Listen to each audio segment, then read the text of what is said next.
As work finally begins on the HS2 tunnel from Euston, those who live in the area say they've put up with dust and disruption for more than a decade. It's not a massive project compared to what happens around the world, all right? So people are frustrated, don't understand why is it taking so long. Also coming up, controversial floating bus stops as the government issues fresh guidance on their rollout. Disability campaigners in the capital call it shambolic. Plus, I thought I'd landed in heaven because everybody was nice to me. thankful to come here as a child, the 96-year-old who shares her story with younger generations to mark Holocaust Memorial Day. And join me later for a look around Hornsey Town Hall, which has been newly restored while in keeping with its 1930s Art Deco style. New figures show London has one of the highest rates of poverty in the UK. That's according to the Joseph Rowntree Foundation, which found housing costs as one of the major contributing factors. It also found child poverty rates vary widely across the capital, with places like Bethnal Green and Stepney reporting some of the highest rates. Disability campaigners say they hope Transport for London will remove so-called floating bus stops from its London roads. The Department for Transport is expected to issue new guidance on the bus stops soon. Many were created to help traffic flow and protect cyclists, but concerned pedestrians, particularly those with visibility impairments, have told BBC London they are dangerous. I no longer use that bus stop because I need to cross a cycle lane when I get off it, and that is dangerous.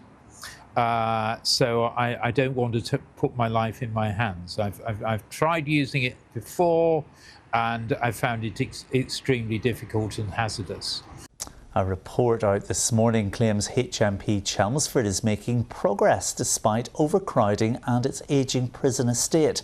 An independent report says the jail continues to face overcrowding, strained mental health provision and high self-harm levels, but says violence has fallen for a third consecutive year and prisoners are benefiting from technology from within the facility. London Fire Brigade is calling for better regulation of e-bikes and e-scooters as soon as possible after a record number of fires last year. According to its investigations, the failure of lithium-ion batteries, conversion kits and chargers are often the cause, and that items purchased online which don't meet UK safety standards are particularly prone to going up in flames. Well, Frankie McCamley is here with more on this. Hi, Frankie. Hello, Riz. Yes. Now, many of our viewers will know this is something we talk about a lot on this programme because here in the capital, we've seen a lot of problems with e-bikes and e-scooter fires in recent years. Last year, there were more than 200 fires reported in London, which is a record high. The lowest on record was back in 2017, with just 7 fires reported. Now, most of them, as you can see, were caused by e-bikes. The rest caused by e-scooters. As for where we saw the most fires, well, they were in Southwark and Lewisham, with 16 incidents reported in both of those boroughs. According to London Fire Brigade, many of the most severe incidents are due to incompatible chargers, modifications to e-bikes or faulty or counterfeit products. The lithium-ion batteries are poorly built. They're quite often incompatible components. They're overcharged. Sometimes they've been manufactured incorrectly.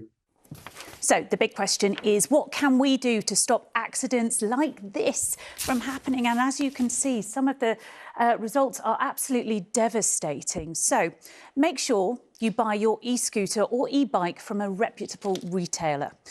Don't store them in communal corridors or exit routes because if they do catch fire, they will block you from leaving your house and getting to safety.